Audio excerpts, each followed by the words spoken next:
Good morning to all. Welcome in online class. Hope you all of you are good and safe at your home. So today we will going to study about calorific value. तो आज हम calorific value के बारे में study करते हैं. In previous class हम लोगों ने स्टडी किया था कि फ्यूल क्या होता है, what is fuel, flame and fuel efficiency. So आज का हमारा टॉपिक है, today's topic is calorific value. तो कैलोरीफिक वैल्यू क्या होता है, तो इसे देखते हैं. The amount of heat energy produced on complete combustion of 1 kg of a fuel is called its calorific value. Means किसी भी फ्यूल को 1 kg कंप्लीट बर्न करना है, ठीक है. कोई भी फ्यूल है उसे जब हम 1 kg कंप्लीट कम्बशन करेंगे उसका, यानी उसे हम कंप्लीट बर्न करेंगे. कम्बशन मीन्स बर्न करना, जलना किसी चीज का.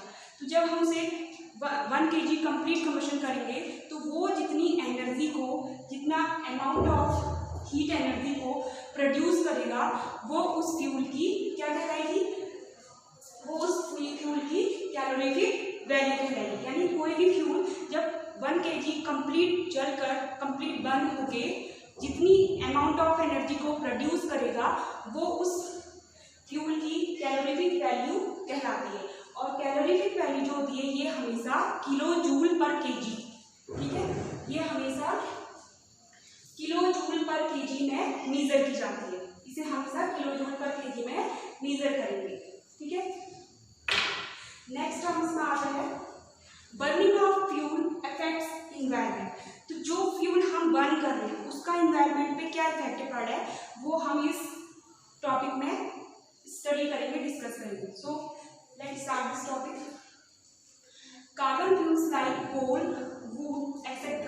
release lot of unburned carbon particles may enter respiratory tract and cause respiratory disorders. Means जो कार्बन फ्यूल्स होते हैं, ठीक है, एज यू नो दैट जितने भी फ्यूल्स होते हैं उनमें ज़्यादातर क्या होता है, कार्बन प्रेजेंट रहता है, ठीक है. जितने फ्यूल्स होते हैं उनमें कार्बन प्रेजेंट रहता है. तो ऑब्वियसली जब हम इन फ्यूल्स को, जैसे कि for example coal, wood etcetera, तो इनको जब हम बर्न करते हैं, ठीक है, इनको जब हम बर्न करेंगे तो क्या होगा, इनको बर्न करने पे ऑब्वियसली क्या है, कार्बन प्रेजेंट, तो कार्बन निकलेगी, ठीक है. कुछ पार्टिकल्स से कार्बन भी निकलते हैं और कुछ पार्टिकल्स अनबर्न पार्टिकल्स निकलते हैं, ठीक है. कुछ तो कार्बन जो पहले से इसमें कार्बन प्रेजेंट है वो निकलेगी और कुछ इसमें से इस फ्यूल को जलाने पे क्या होगा, बर्न करने पे कुछ अनबर्न पार्टिकल्स एयर में निकलेंगे. और वही पार्टिकल्स जब ह्यूमन क्या करता है, रेस्पिरेशन की प्रोसेस होती है ह्यूमन बॉडी में, तो रेस्पिरेशन प्रोसेस के दौरान क्या होगा, वही पार्टिकल्स जब हमारे रेस्पिरेटरी ट्रैक्ट में जाते हैं तो क्या हो जाता है, तो सीधे रेस्पिरेटरी डिसऑर्डर्स हो जाते हैं. फॉर एग्जाम्पल इसको हम एक मॉडल के थ्रू समझते हैं. जैसे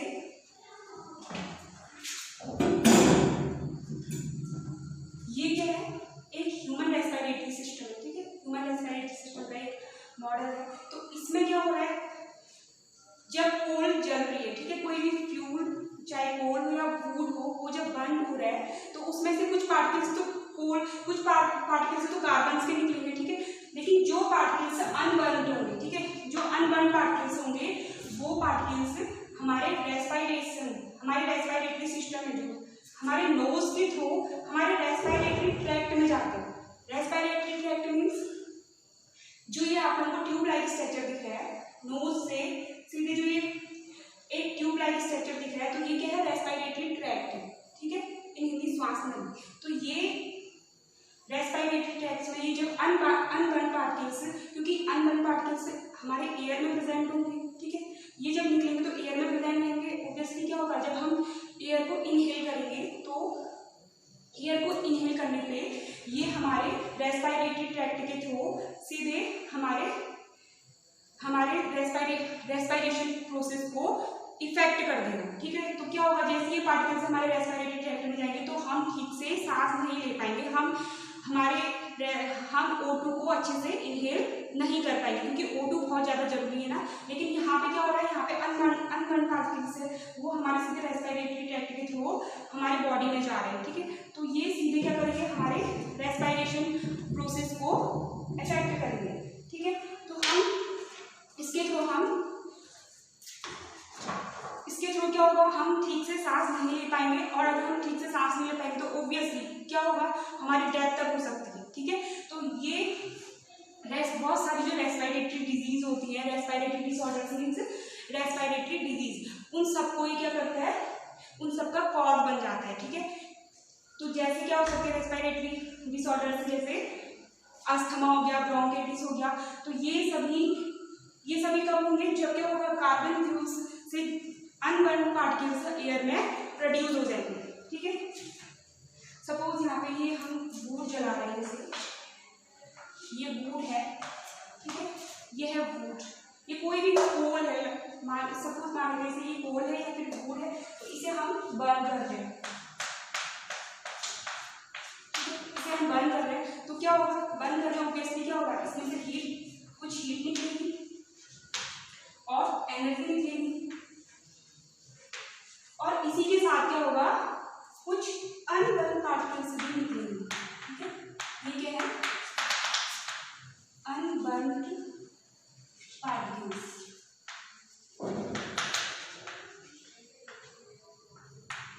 तो यही अनबर्न पार्टिकल्स जो है हमारे रेस्पिरेटरी सिस्टम को अफेक्ट करते हैं, यानी इन्हीं अनबर्न पार्टिकल्स को जब हम एयर को इनहेल करेंगे तो ये हमारे सीधे रेस्पिरेटरी ट्रैक्ट के अंदर जाएंगे और हम ठीक से सांस नहीं ले पाएंगे, जिससे क्या होगा, हमें रेस्पिरेटरी डिसऑर्डर्स हो जाएगा। सो नेक्स्ट पॉइंट इसमें देखते हैं,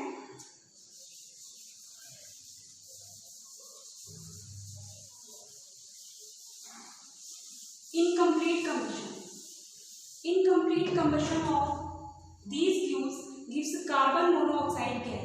It is a very poisonous gas.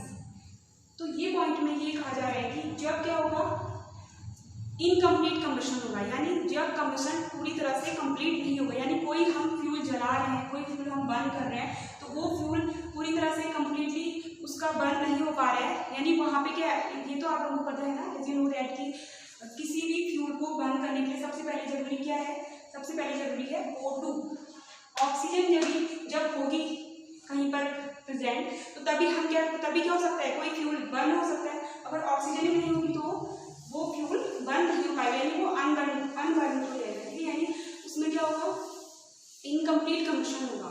ठीक है, तो इनकम्प्लीट कम्बशन के दौरान क्या होगा, जो कार्बन मोनोऑक्साइड है वो प्रोड्यूस होगी। इसे हम इस तरह से समझते हैं, जैसे हम कोई फ्यूल जला रहे हैं, ठीक है, ये कोई फ्यूल है, सपोज ये कोई फ्यूल है, इसे हम बर्न कर रहे हैं O2 की प्रेजेंस में। ठीक है, तो इसे O2 की प्रेजेंस में बर्न करने पर क्या होगा, O2 की प्रेजेंस में इसे बर्न करने पर CO2 प्रोड्यूस होगी। ठीक है, कार्बन डाइऑक्साइड। बट यहाँ पर क्या हो रहा है कि इनकम्प्लीट कम्बशन होगा। इनकम्प्लीट कम्बशन मीन्स वहाँ पे O2 सफिशिएंट नहीं है, वहाँ पे O2 पर्याप्त मात्रा में नहीं है। ठीक है, तो क्या हो जाएगा, जैसे फ्यूल को हम बर्न करेंगे तो ये O2 यहाँ पे सफिशिएंट नहीं है, तो ये सीधे क्या करेगा, CO2 प्रोड्यूस करने की जगह CO प्रोड्यूस करेगा।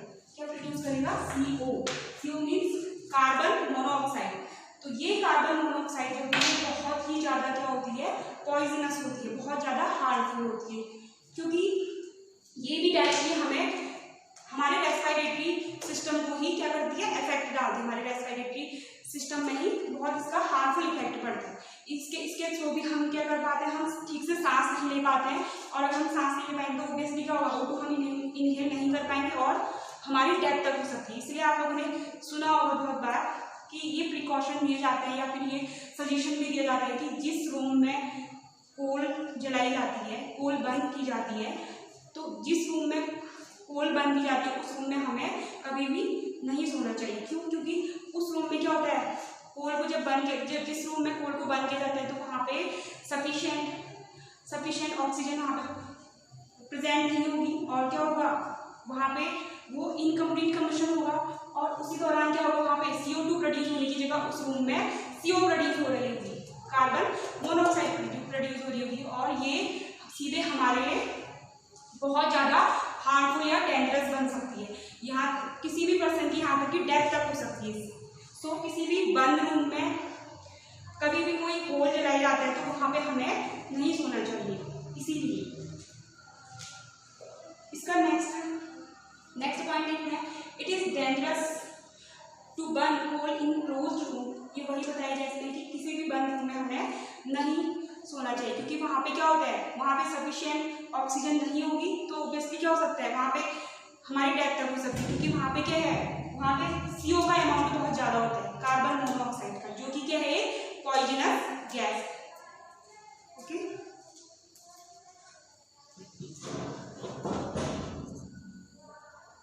तो नेक्स्ट हमारा आता है global warming. Global warming name से पता चल रहा है, ग्लोबल वार्मिंग यानी ग्लोब का, पूरे वर्ल्ड का वार्म होना, ग्लोबल वार्मिंग सो करते हैं। ठीक है, डेफिनेशन है इसकी, the phenomena due to which heat is trapped in the atmosphere because of the excessive amount of carbon dioxide such that it leads to melting polar ice caps and the changes in weather pattern is called global warming. या हम बोल सकते हैं global warming is the rise in the temperature of the atmosphere of the earth. तो global warming क्या है, जब क्या होता है, एक ऐसी घटना, ठीक है, एक ऐसा फिनोमिना जिसमें क्या होता है, एटमॉस्फेयर की जो हीट है, ठीक है, जो हमारे एटमॉस्फेयर है, इसकी जो हीट है वो ट्रैप्ड हो जाती है। हीट जो होती है वो ट्रैप्ड हो जाती है एटमॉस्फेयर में ही, और किसके कारण होती है वो trapped, because of the excessive amount of carbon dioxide. यानी जब हमारे एटमॉस्फेयर में CO2 का अमाउंट बहुत ज़्यादा राइज हो जाएगा, बहुत ज़्यादा बढ़ जाएगा, एक्सेसिव हो जाएगा, तो ये हीट जो है, जो ये CO2 का जो अमाउंट है एक्सेसिव, ये एटमॉस्फेयर में ही ट्रैप्ड हो जाएगा, एटमॉस्फेयर के अंदर ही रुक जाएगा, और ये क्या लीड करेगा, ये लीड करेगा melting polar ice caps and changes in weather pattern. यानी ये इसके कारण क्या हो जाएगा, इसके कारण जो पोलर आइस है, यानी जो क्या है, ग्लेशियर्स हैं, ठीक है, जो हमारे ग्लेशियर्स हैं वो सारे मेल्ट होने लग जाएंगे। ठीक है, और क्या होगा, जो हमारा वेदर पैटर्न है, हमारा जो वेदर पैटर्न है वो चेंज हो जाएगा, यानी बहुत ज़्यादा हीट बढ़ जाए। अगर ओबियसली क्या होगा, हमारे एटमॉस्फेयर में हीट ज़्यादा बढ़ जाएगी तो वेदर पैटर्न चेंज ही हो जाएगा अपने आप ही। ठीक है, और इस हीट को हम सह नहीं पाएंगे, इतनी हीट बढ़ जाएगी, यानी इतना वेदर का पैटर्न जो है वो चेंज हो जाएगा। तो यही क्या है, ग्लोबल वार्मिंग। या सिंपली हम इसे डिफाइन कर सकते हैं कि ग्लोबल वार्मिंग क्या है, जब हमारे एटमॉस्फेयर का टेम्परेचर बहुत ज़्यादा इंक्रीज हो जाता है, बढ़ जाता है, ठीक है, राइज हो जाता है, तो इसी को कहते हैं ग्लोबल वार्मिंग। ग्लोबल वार्मिंग जो है क्या होता है कि जब हम बहुत ज़्यादा क्या करते हैं, फ्यूल्स का अननेसेसरी यूज़ करते हैं। ठीक है, जितने भी फ्यूल्स हैं हमारे, जैसे पेट्रोल्स हो गया, डीजल हो गया, फ्यूल हो गया, जब हम इनको बहुत ज़्यादा यूज़ करते हैं इनका, तो क्या होगा, CO2 गैसेस निकलेगी इनको। ऑब्वियसली ये तो आप लोगों को पता है ना कि हम जब फ्यूल्स को बर्न करते हैं तो उसमें से क्या निकलती हैं, गैसेस निकलती हैं। वो गैसेस कौन सी होती हैं, CO2, क्यों, क्या NO2, ये सारी गैसेस निकलेंगी। तो CO2 जब गैस उसमें से निकलेगी तो वो क्या करेगी, वो हमारे एटमॉस्फेयर में इंक्रीज होने लग जाएगी, क्योंकि हम अननेसेसरी यूज़ कर रहे हैं। जितना हमें यूज़ करना चाहिए उतना ना करके हम ज़्यादा यूज़ कर रहे हैं, तो उससे क्या होगा, वो अननेसेसरी यूज़ होगा, तो ये एटमॉस्फेयर में ये गैसेस जो होंगी बहुत ज़्यादा इंक्रीज हो जाएंगी और एटमॉस्फेयर के ऊपर जाकर एक लेयर बना लेती हैं। ठीक है, एटमॉस्फेयर के ऊपर जाकर ये लेयर बना लेती हैं, और सन से आने वाली जो रेज होती हैं, जितनी भी सन से रेज आती हैं, उन सबको ये ट्रैप कर लेती है, ये CO2 गैसेस। ठीक है, जैसे ये उसको ट्रैप करेगी तो क्या होगा, उसमें क्या हो जाएगा, बहुत ज़्यादा हीटिंग इफेक्ट बढ़ जाएगा, यानी बहुत ज़्यादा गर्मी बढ़ जाएगी हमारे एटमॉस्फेयर में, क्योंकि वो क्या हो रही है, वो रेज ट्रैप हो जा रही है, वो बाहर को नहीं निकल रही है, बल्कि वहीं पे ट्रैप होकर हीटिंग इफेक्ट बढ़ा दे रही है, जिस कारण क्या होगा, हमारे एटमॉस्फेयर का टेम्परेचर डे बाय डे बढ़ता रहेगा। तो इसी को, इस तरह से हमारे अर्थ के एटमॉस्फेयर का temperature day by day increase होना, उसके टेम्परेचर का राइज होना ही क्या कहलाता है, ग्लोबल वार्मिंग। इसका बहुत ज़्यादा क्या है, इन प्रेजेंट टाइम बहुत ज़्यादा हार्मफुल इफेक्ट है, बहुत ज़्यादा डेंजरस है। क्योंकि क्या होता है, ग्लोबल वार्मिंग की कंडीशन जब क्रिएट होती है तो हमारे जो पोलर आइस है ये मेल्ट होने लग जाते हैं। ये मेल्ट होकर सीधे कहाँ जाएंगे, ग्लेशियर है, मेल्ट होंगे तो सीधे सी में ही जाएंगे, और सी में जाएंगे तो क्या होगा, सी का जो सी लेवल है वो बहुत ज़्यादा राइज हो जाएगा, बढ़ जाएगा, और उस एरिया के आसपास की जो एरियाज है वहाँ बाढ़ आने का खतरा रहता है। ठीक है, और क्या होता है, ग्लोबल वार्मिंग की कंडीशन के कारण क्या होता है, बहुत हमारा वेदर पैटर्न बहुत ज़्यादा चेंज हो जाता है। ठीक है, हीट इफेक्ट इतना ज़्यादा बढ़ जाता है एटमोसफेयर पे कि जिसे हम सह नहीं पाते हैं, और हम फिर क्या करते हैं, हम फिर से वही फ्यूल्स का हम अननेसेसरी यूज़ करेंगे, और हीटिंग इफेक्ट ज़्यादा बढ़ेगा तो हम क्या करेंगे, रेफ्रिजरेटर्स का यूज करेंगे। ठीक है, रेफ्रिजरेटर्स का यूज करेंगे तो वहाँ से भी फिर रेफ्रिजरेटर का यूज करने से भी क्या होता है, रेफ्रिजरेटर की यूज करने से भी कुछ ऐसे ही हार्मफुल गैसेस निकलती हैं, जैसे वहाँ से निकलती है क्लोरोफ्लोरोकार्बन होगी। ठीक हो गया, क्लोरोफ्लोरोकार्बन है, CO2 है, ये सारी गैसेस वहाँ से निकलेंगी। ये फिर से ये गैसेस एटमॉस्फेयर में इंक्रीज होके फिर से क्या करेंगी, एटमॉस्फेयर में जाकर एक लेयर बना लेंगी और उस सन से आने वाली लाइट को ट्रैप कर लेंगी। ये प्रोसेस पूरी साइकिल चलते रहेगी और क्या करेगी, एक ग्लोबल वार्मिंग की कंडीशन को क्रिएट करेगी। सो ये है ग्लोबल वार्मिंग। ठीक है, नेक्स्ट पढ़ते हैं हम एसिडिक रेन।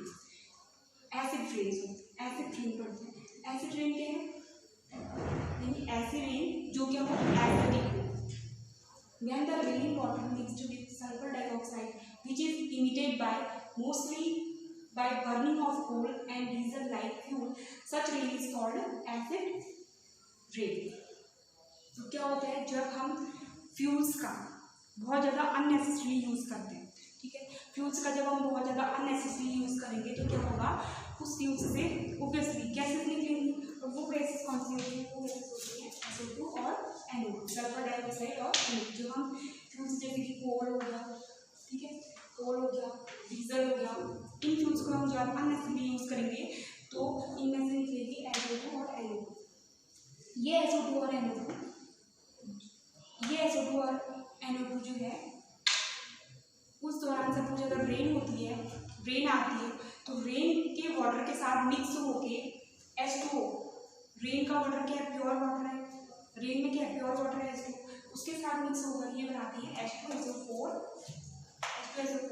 और NO2 के साथ मिलकर ये बनाती है NO2 प्लस H2 मिलकर बनाते हैं HNO3, यानी नाइट्रिक एसिड। ठीक है, सल्फ्यूरिक एसिड और नाइट्रिक एसिड की ये फॉर्मेशन करती है। तो ये बहुत ज़्यादा क्या है, हार्मफुल है, यानी ये रेन के वाटर को प्योर वाटर ना रह के एसिडिक बना लेती है। तो इसी को क्या कहा जाता है, इसी को कहा जाता है एसिड रेन। यानी जब SO2 और NO2 रेन वाटर के साथ मिक्स हो जाते हैं तो एसिडिक रेन क्रिएट होती है, और यही प्रोसेस कहलाती है एसिड रेन। ठीक है, तो एसिड रेन के बहुत ज़्यादा हार्मफुल इफेक्ट है। इसके हार्मफुल इफेक्ट क्या है, जैसे फॉर एग्जांपल ये क्या करती है, क्रॉप, जो हमारी क्रॉप होती है उसकी फर्टिलिटी को पूरी तरह से ख़त्म कर देती है, पूरी तरह से डिस्ट्रॉय कर देती है। ठीक है, क्योंकि क्या होगा, जब क्रॉप के लिए भी तो हमें वाटर की ही ज़रूरत है ना, क्रॉप के लिए हमें वाटर की नीड होती है, और वाटर प्योर में रह के वहाँ पे एसिड वाटर बढ़ रहा है उस क्रॉप में, तो अपने आप ही क्या होगा, वहाँ की फर्टिलिटी पूरी तरह से डिस्ट्रॉय हो जाएगी। यानी वहाँ पे जो प्लांट्स हैं, जो हमारी क्रॉप्स है, वो ग्रोथ नहीं कर पाएगी, हो सकता है वो पूरी तरह से ग्रोथ ना करें। ठीक है, पूरी तरह से डिस्ट्रॉय हो जाए। और ऐसे क्या हो सकता है, ये जो एसिड रेन है, ये एसिड रेन जो एक्वेटिक ऑर्गेनिज्म होते हैं, ठीक हो गया, एक्वेटिक ऑर्गेनिज्म है जो सी में, पॉन्ड में, इन पर भी इसका बहुत ज़्यादा हार्मफुल इफेक्ट होता है, क्योंकि सी पॉन्ड में भी जो वाटर होता है वो भी एसिड रेन के आने से एसिडिक बन जाता है, और एसिडिक बन जाएगा तो क्या होगा, अपने आप ही वहाँ जो लिविंग ऑर्गेनिजम्स हैं वो उनकी डेथ तक हो सकती है। और क्या हो सकता है, एसिड रेन का इफेक्ट, एसिड रेन का जो हार्मफुल इफेक्ट है वो है, जैसे जो हमारे बड़े बड़े मॉन्यूमेंट्स, बड़े बड़े स्मारक हैं, जैसे ताजमहल हो गया, ठीक हो गया, ताजमहल की जो ताजमहल का मार्बल है, वाइट कलर का मार्बल है, उस पर भी क्या होता है, ये एसिड रेन गिरने से वो भी पोरोस हो जाता है, यानी वो भी उस मार्बल्स का कलर भी, वो तो वाइट होता है ना, लेकिन वो वाइट ना रह के येलोइश हो जा रहा है। तो ये मॉन्यूमेंट्स को भी बहुत ज़्यादा हार्मफुल, इसका मॉन्यूमेंट्स में भी इसका बहुत ज़्यादा हार्मफुल इफेक्ट पड़ रहा है। So that's it for today. आपका चैप्टर कंप्लीट हो चुका है। अब आप लोगों ने इस चैप्टर्स के एक्सरसाइज के क्वेश्चन को सॉल्व करने हैं, ठीक है, और इस चैप्टर को अच्छे से लर्न करना है। So thank you, have a nice day.